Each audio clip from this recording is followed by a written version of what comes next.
आतंकी हमले ने एक बार फिर सरकार के दावों की पोल खोल दी है। जी हाँ, नमस्कार, आप देख रहे हैं गुरुग्राम समाचार। मैं हूं रमाकांत उपाध्याय।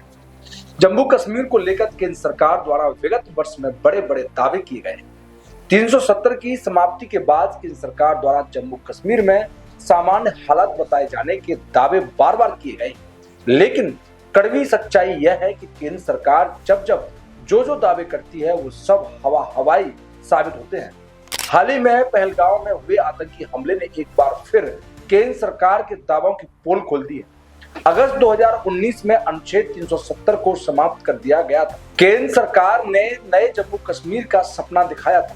केंद्र सरकार ने वादा किया था कि धारा 370 खत्म होने के बाद जम्मू कश्मीर में निवेश की बाढ़ आ जाएगी, बड़े पैमाने पर बुनियादी ढांचों का विकास होगा, हसीन वादियों में देश और दुनिया के पर्यटक बड़ी मात्रा में जम्मू कश्मीर आएंगे, जम्मू कश्मीर के भारतीय मुख्यधारा में शामिल हो जाएगा। इसमें कोई संदेह नहीं कि पिछले कुछ वर्षों में जम्मू कश्मीर में सड़क, राजमार्ग, सुरंग तथा रेल सुविधाओं जोड़ने के लिए सरकार ने काम किया है। केंद्र सरकार द्वारा जम्मू कश्मीर को 3 भागों में विभाजित कर दिया है। जम्मू कश्मीर को केंद्र शासित प्रदेश बना दिया। 3 पूर्व मुख्यमंत्री को लंबे समय तक जेल में बंद अथवा नजरबंद करके रखा गया। जम्मू कश्मीर में कई महीने तक स्कूल कॉलेज बंद रहे, बार बार इंटरनेट बंद होता रहा। इसके बाद भी जम्मू कश्मीर के हालात में कोई बहुत ज्यादा सुधार देखने को नहीं मिला। धारा 370 हटाने के बाद लोकसभा और विधानसभा के चुनाव हुए। अलगाववादी संगठनों ने चुनावी में भाग लिया, मतदाताओं ने भी चुनाव में खुलकर हिस्सा लिया। उमर अब्दुल्ला निर्वाचित जम्मू कश्मीर के मुख्यमंत्री हैं, लेकिन उनके पास कोई अधिकार नहीं है। जब राज्य सरकार के पास कोई अधिकार ही नहीं है, ऐसी स्थिति में उन्हें किसी भी काम के लिए जिम्मेदार नहीं ठहराया जा सकता है। केंद्र सरकार ने जम्मू कश्मीर को राज्य का दर्जा देने का वादा किया था, जिससे केंद्र सरकार ने अभी तक पूरा नहीं किया है।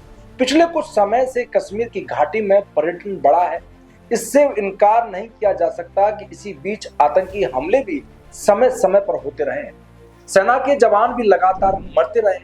पहलगांव में इस आतंकी घटना से एक बार फिर सोचने को मजबूर कर दिया है। केंद्र सरकार जो दावे करती है वो वास्तविकता से दूर क्यों है?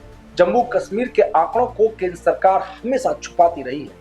सशस्त्र बलों और आतंकवादी संगठनों के बीच लगातार मुठभेड़ घटनाएं आमने सामने आती रही। अब तो आतंकवाद जम्मू तक बढ़ गया है।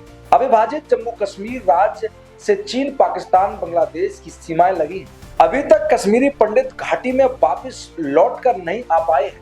अमरनाथ यात्रा पर भी आतंकवादी हमले का खतरा हमेशा से बना रहता है। सरकार को इसके लिए विशेष इंतजाम करने पड़ते हैं। बड़ी संख्या में सैन्य बल तैनात है। इसके बाद भी जम्मू कश्मीर में आतंकवादी हमले कम नहीं हो रहे। केंद्र सरकार सीमा पार के आतंक को खत्म करने में विफल रही है। पठानकोट से लेकर पहलगांव तक पाकिस्तानी रास्ते आतंकी आते हैं, घटनाएं करके भाग जाते हैं।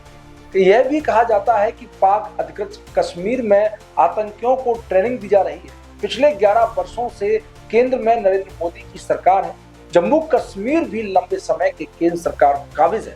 केंद्र शासित प्रदेश के रूप में सभी जिम्मेदारी केंद्रीय मंत्रालय और केंद्र सरकार के जुम्मे है। ऐसी स्थिति में अब नाराजगी केंद्र सरकार और गृह मंत्रालय के खिलाफ देखने को मिल रही है। पहलगांव में जो घटना हुई है वो हृदय विदारक है। भारत से लगी हुई अंतर्राष्ट्रीय सीमा पर जिस तरह के चीन, बांग्लादेश, पाकिस्तान की ओर से चुनौतियां लगातार बढ़ रही हैं, ये भारत और भारत सरकार के लिए चिंता का विषय है।